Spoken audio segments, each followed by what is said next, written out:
We're following a breaking story in Colorado tonight, a potential act of domestic terror and hate right here at home. The FBI is on the ground in Colorado Springs looking for a person of interest after a homemade bomb went off outside the local chapter of the NAACP Tuesday morning.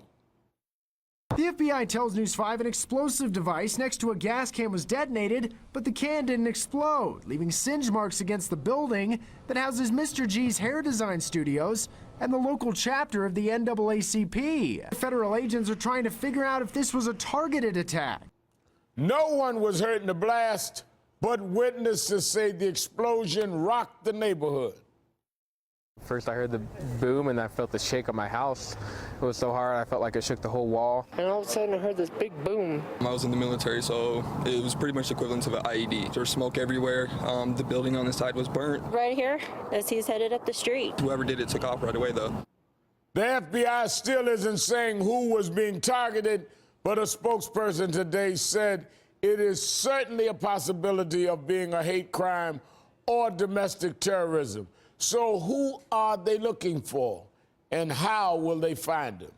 Joining me now is Marq Claxton, former New York police officer and director of the Black Law Enforcement Alliance. Thank you for being here tonight.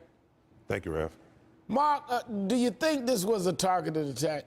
I think it's really too premature and too early in the investigation. I think there's a lot of work that needs to be done on the ground, by the federal authorities, investigators, to really get a clear and concise picture about what's moving forward. Right now, they're really in the stage of following the breadcrumbs, which is the available evidence before anything definitive can be indicated.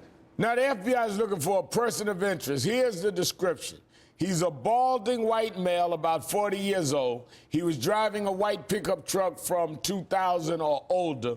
The truck might have a missing license plate. Mark, how do they go about finding this person now? Well, they're going to do some very basic investigative steps. Of course, the first thing they're going to do is to interview any possible or potential witnesses and get an idea and lock in the time frame itself. Then I'm sure they're going to be canvassing the area to see if there's any possibility of video evidence, et cetera. And if those two things don't pan out and become definitive, then I'm sure that they'll be, looking through the DMV, the motor vehicle databases, and trying to kind of isolate and lock down a smaller group of possible suspects.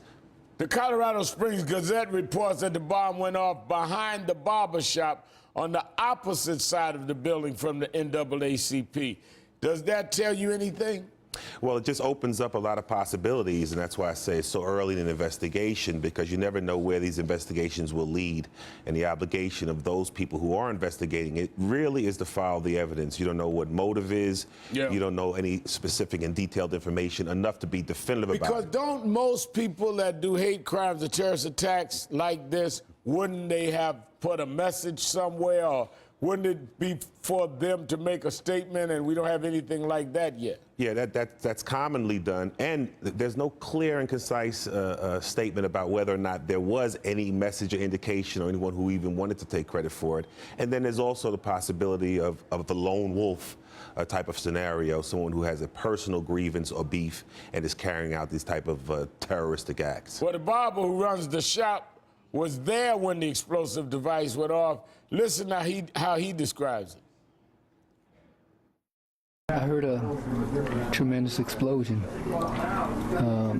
It came from the northeast side of the building.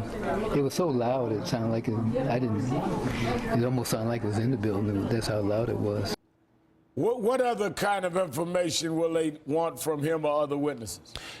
I'm sure they're doing a basic investigation, which will include interviewing all the witnesses, all people connected with the, both the barbershop and the NAACP office, their volunteers, et cetera. And they're going to be asking them any potential discrepancies, any beefs, any arguments, any threats.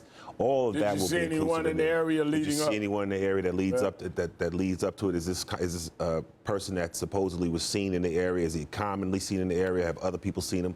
There's so much information they've yet to really release, though I'm sure they're busy on the ground conducting this investigation. Well, we'll certainly be watching it. Former NYPD patrolman or policeman Marq Claxton, thank you for your time this evening. Thank you, Rev.